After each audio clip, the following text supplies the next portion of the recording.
एंटीसैप्टिक्स and disinfectants. Antiseptic मतलब जो living area के सरफेस के उत्ते कोई भी बैक्टीरिया प्रेजेंट है, कोई भी माइक्रो ऑर्गेनिज्म प्रेजेंट है, ਉਹਦੀ ग्रोथ ਨੂੰ रोकेगा। डिसइनफेक्टेंट नॉन लिविंग होंगे इनएनिमेट ऑब्जेक्ट्स ਲਈ, ठीक है। Sterilisation it is the complete destruction of all forms of life, वो ख़त्म करना है बिल्कुल बाय केमिकल और द फिजिकल प्रोसेस, ठीक है। एंटीसेप्टिक लिविंग, अपना डिसइनफेक्टेंट नॉन लिविंग, तो स्टरलाइजेशन कंप्लीटली सब कुछ खत्म। जब सारे जर्म्स ਨੂੰ ਕਿਲ ਕਰਨ ਵਾਸਤੇ। Then property skin ideal antiseptic ਦੀਆਂ wide range, rapid action, tissue reaction ना करे, ओडरलैस होवे, सेफ होवे, रेजिडुअल प्रॉब्लम्स ना आन, स्टेबल रहे रूम टैंपरेचर ते, ਇਹਦੀ एक्टिविटी ऑर्गेनिक मैटर ਨਾਲ मिल के लूज ना हो जाए, तो इकनॉमिकल तो रेडली अवेलेबल होवे। नाउ एंटीसेप्टिक्स ते एंटीबायोटिक्स की फ़र्क है। एंटीबायोटिक्स लो होंदियां ने, लो कंसनट्रेशन ते काम करदियां ने, तो लोकली टॉपिकली या सिस्टमिकली काम करदियां ने। तो एंटीसैप्टिक्स की होंदियां ने, ये बाहरों सरफेस तो ही किल करदियां ने बेसिकली, तो एंटीबायोटिक्स अंदर वड़ के बैक्टीरिया के अंदर उन्होंने किल करके आती है। जनरल मैकेनिज्म ऑफ एक्शन की होंदा है, पहला बैक्टीरिया के प्रोटोप्लाज्म की ऑक्सीडेशन कर दो, यानी कि जो साइटोप्लाज्म उन्होंने बाहर कढ़ दो, खत्म कर दो। दूजा वो प्रोटीन्स डी नेचर कर दो।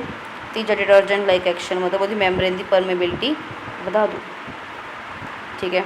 नाउ क्लासिफिकेशन, फिजिकल तो कैमिकल दो तरह के एजेंट्स ने।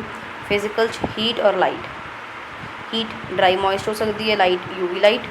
Chemical acid, alkali, oxidising agent, reducing agent, coal, phenol, halogens, surface acting agents, ये सारे आ जाते हैं, डाइज वगैरह। सब तो पहले हीट, हीट वाला लाइट तो ड्राई तो मॉइस्ट हीट होंगी है, तो दूजा होंगे light.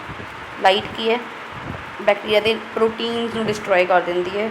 It is surgical room के टेबल टॉप पर कोई भी रेजिडुअल एक्शन ना होवे, उसको आप यूज़ करते हैं लाइट में, ठीक है। पर साढ़े हैंड्स ते आईज़ वास्ते हार्मफुल है, ठीक है। अगर आप उस तो बाद आप ड्राई हीट की गल करिए, तो death is by oxidation, incineration. आप सिंपली ड्राई करके जला दें, ग्लास वेयर, सर्जिकल, ठीक है। तो 100 डिग्री सैल्सीयस से 1.5 घंटे लिए, 115 डिग्री सैल्सीयस वास्ते अगर स्पोर्स किल करने हैं। मॉइस्ट मतलब स्टीम स्टरलाइजेशन, जिस ऑटोक्लेव यूज़ होंगे 121 degree 15 minutes 15 pressure LBS pressure. एक ही करता है proteins no they denature and coagulation कर देंगे।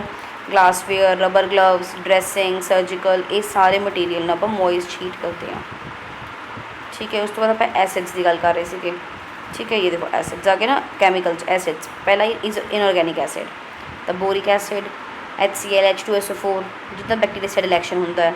फिर आते ऑर्गेनिक एसिड, बोरिक एसिड की लोशन ऑइंटमेंट भी आता है, डस्टिंग पाउडर आता है।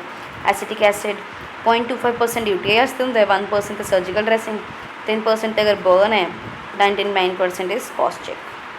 तो नाम याद करने बस, HCl, H2SO4 डिसइनफेक्टेंट है। Benzoic acid is a keratolytic and part of Whitfield ointment. Alkali जानते हैं, sodium hydroxide, calcium hydroxide. Sodium hydroxide example is caustic soda. Calcium hydroxide भी पोल्ट्री हाउसेस आप डिसइनफेक्टेंट तरह वरतते हैं। दैन उस तो बाद ऑक्सीडाइजिंग एजेंट्स, ठीक है। Acid done, H2SO4, HCl, boric acid, acetic acid, अल्कलीच, कैल्शियम हाइड्रोक्साइड तो sodium hydroxide. Third oxidising agent जिस KMNO4 is the most common example. इनू आप फ्यूमिगेशन ਲਈ यूज़ करते हैं इन रेशो 1:2, ठीक है। मतलब 3 ਤੋਂ 5 ग्राम आप यूज़ करांगे KMNO4 तो 15 मिलीलीटर फॉर्मैल्डिहाइड। वूंड्स क्लीन करने लिए भी यूज़ करते हैं, डिओड्रेंट्स यूज़ करते हैं, डिसइनफेक्टेंट से एंटीसेप्टिक्स भी। सर्जिकल इंस्ट्रूमेंट्स नहीं करते, ठीक है, बिकॉज ये फ्री रेडिकल जनरेशन वगैरह नाल एक्ट करता है। परऑक्साइड कैटलिस्ट एंजाइम नाल एक्ट करेगा, सेम ऑक्सीजन लिबरेट करते हैं ये रेडिकल्स वाले सारे, ठीक है। माइल्ड एंटीसेप्टिक है। दैन सोडियम परबोरेट, ये भी अपना ऑक्सीडाइजिंग एजेंट है। तो बेंजाइल परबोरेट, ये सारे। Reducing formaldehyde, oxidising KMNO4, reducing formaldehyde. KMNO4 is an work by acetic action, formaldehyde वाला थोड़ा अल्कली एक्टिविटी, ये एक्टिविटी घट रिड्यूस हो जाती है अल्कली, ठीक है। ये डीनेचर करता है प्रोटीन तो प्रोटोप्लाज्मिक आयन, वो की करता है ऑक्सीजन लिबरेट करता है, जो कि ऑर्गेनिक मैटर नाल कंटैक्ट आके बैक्टीरियल टॉक्सिन इनएक्टिवेट कर देगा।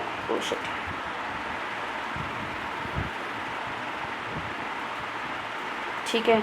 उस तो बाद एल्कोहल्स यूज़ होंदियां ने, एल्कोहल में भी इथाइल एल्कोहल, आइसोप्रोपाइल एल्कोहल ते प्लाज्मा मैंबरेन नूं डिहाइड्रेट कर दिंदियां ने, ठीक है, जिस प्रोटीन वगैरह सारे प्रेसिपिटेट हो जाते हैं। तो ये आप स्किन एप्लीकेशन लिए एल्कोहल भी यूज़ कर सकते हैं, ठीक है। तो ऑक्सीडाइजिंग एजेंट केड़ा KMnO4 H2O2 reducing formaldehyde alcohol ethyl ते आइसोप्रोपाइल एल्कोहल। फिर फिनोल्स की यूज़ करांगे। हाँ, ये याद रखना है, फिनोल इज़ अगर बहुत घट कंसनट्रेशन, एक तो घट कंसनट्रेशन 1% तो बैक्टीरिया स्टैटिक है, थोड़ी ज़्यादा कंसनट्रेशन स्थिर हो जाएगी, 5% यूज़ कर ली तो ये रिटेंट है, ख़त्म है। कैनल केजिस दे विच डॉग कैट के केजिस यूज़ नहीं करना, स्पैशली कैट्स दे, because cats UDP glucuronyl transferase enzyme नहीं होंदा, कॉन्जुगेशन जोड़े होंगे glucuronyl conjugation phase two metabolism नहीं होगा। क्रिसोल इफिनोल तो ज़्यादा पावरफुल होती है। फिर लाइजोल जो अपने घर वरतते हैं 50% सोप होंगे, 22% डिसइनफेक्टेंट प्रॉपर्टी होंगी है। रिसोर्सिनोल ये भी antiseptic as well as keratolytic and antipruritic है, फंगस यूज़ करते हैं इन्हें। Iodine antiseptic as well as disinfectant. ये आप आयोडो4 यूज़ करते हैं, जिसका common one is povidone iodine. Skin scrub करनी हो जो आप शेविंग करते हैं उदों भी एंटीसैप्टिक्स, वूंड हीलिंग वास्ते यूज़ करते हैं, ठीक है। फिर क्लोरीन, आयोडीन यूज़ हो गया, फिर क्लोरीन हुणे हैलोजन कंपाउंड है ना, तो जर्मिसिडल एक्शन होगा, again act by HOCl production, यानी कि अगेन फ्री रेडिकल बनाएगा। क्लोरीन सिक्रीट करता है तो उस मिल्क के मिल्क इक्विपमेंट्स जोड़े ने, वूंड क्लीनिंग करनी है, ठीक है, मिल्क वाले इक्विपमेंट साफ़ करने हैं, वूंड क्लीनिंग करनी है, डैंकन सोल्यूशन मतलब NaOCl प्लस बोरिक एसिड। तो सिंपली म्यूकस मैम्ब्रेन पस को डिजोल्व करना है तो वूंड क्लीनिंग करनी है, आप तो क्लोरोफोर्स पा देने। Chlorinated lime is the most common, जोड़ा कि 30 to 35% क्लोरीन रिलीज़ करता है। ब्लीचिंग पाउडर यूज़ कर लो, डिसइनफेक्टेंट टैंक पानी वगैरह आप टैंकियाँ पाने क्लोरीन, ठीक है। डिस्ट्रक्शन एंड डिस्पोजल ऑफ कारकस उदों भी आप लाइम पा देने, क्लोरीनेटेड लाइम आते हैं। सरफेस एक्टिंग एजेंट्स सरफेस के उत्ते काम करते हैं, जी सरफेस टेंशन को घटा के, जिमें कि सोप, ठीक है। Soap is anionic detergent, scrub for hands, operation sides, ठीक है, इमल्शन बना लेंदा है। तो एक कटायनिक वाले नाल इनू आपां इकट्ठे करके नहीं देना, मतलब कंबाइन नहीं करना। तो cationic the example is benzalkonium chloride, cetrimide. तो इन्हां दी स्ट्रोंग एंटीबैक्टीरियल एक्टिविटी होंदी है बेसिकली, सिर्फ इन्ना याद रखना है। तो सर्जिकल इंस्ट्रूमेंट्स आप यूज़ कर लें। क्लोरहेक्सीडिन एक याद रखना, बस एक सिंगल याद रखांगे, क्लोरहेक्सीडिन टॉपिकल यूज़ है, गड़वासो क्लिनिक्स बहुत ज़्यादा यूज़ होंदा है, वूंड हीलिंग वास्ते भी, स्किन स्क्रबिंग, स्किन स्क्रैपिंग करनी है, शेविंग करनी है, एंटीसैप्टिक है, ठीक है। और सिल्वर नाइट्रेट की होंदी है, ये एस्ट्रिंजेंट भी दा काम करती है, कॉस्टिक का काम करती है, एंटीसैप्टिक का काम करती है। सिल्वर नाइट्रेट की पेंसिल आती है। फिर आते जिंक कंपाउंड्स, ये माइल्ड ही है, ठीक है। मरकरी के कंपाउंड्स डिसइनफेक्टेंट का काम करते हैं। तो उस तो बाद डाइज है ना, एक्रेडेंट डाई होगी, पहली डाई केड़ी पढ़ी, जिंक कंपाउंड्स पढ़े, ZNO ऑइंटमेंट की तरह यूज़ करते हैं। तो mercury compound disinfectant, acridine dye antiseptic, acriflavine cream है आती है, रैड कलर का यह होएगी, बर्नस के उत्ते वूंड ड्रैसिंग के उपर आप इनू लाने। फिर आती है रोजेनिलिन डाई, ये ग्रीन कलर की डाई होंगी है, ट्रिपल डाई याद रखना है, जो बर्न होगा ट्रिपल डाई आप नाम तो दिने। रोजेलिन डाई होंगी है जेंशिन वॉयलेट, ब्रिलियंट ग्रीन तो एक्री या फिर प्रोफ्लेविन इकट्ठे दे दिने।